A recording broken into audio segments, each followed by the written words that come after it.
అందరికీ నమస్కారం. నా పేరు భవ్యశ్రీ. నేను అల్లరి పిల్లను.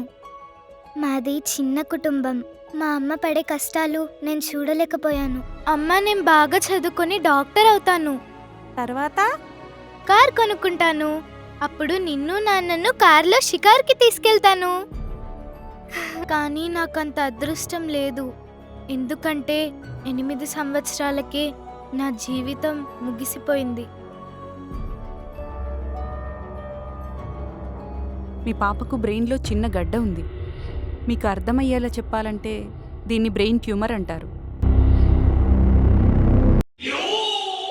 చర్చికి వెళ్ళి విశ్వాసం గుండి ప్రార్థన చేస్తే ఎన్నో అద్భుతాలు జరుగుతాయంటండి. కళ్ళు లేని వాళ్ళకి కళ్ళు వస్తున్నాయి. క్యాన్సర్, ఎయిడ్స్ లాంటి ఎంత పెద్ద జబ్బులైనా డాక్టర్ అవసరం లేకుండానే పాస్టర్ ప్రార్థనతోనే తగ్గిపోతున్నాయంటండి.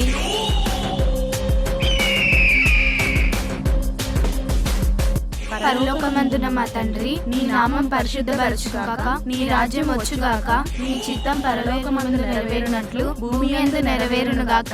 మా అనుదిన ఆహారం నేడు మాకు దయచేయుము. మా రుణస్థులను మేము క్షమించి ఉన్న ప్రకారము మా రుణములను క్షమించుము. మమ్ములను శోధనలోకి తేక దుష్టుల నుంచి మమ్మల్ని తప్పించుము. ఎందుకంటే రాజ్యమును, బలమును, మహిమను నీవై ఉన్నావు. ఆమేన్.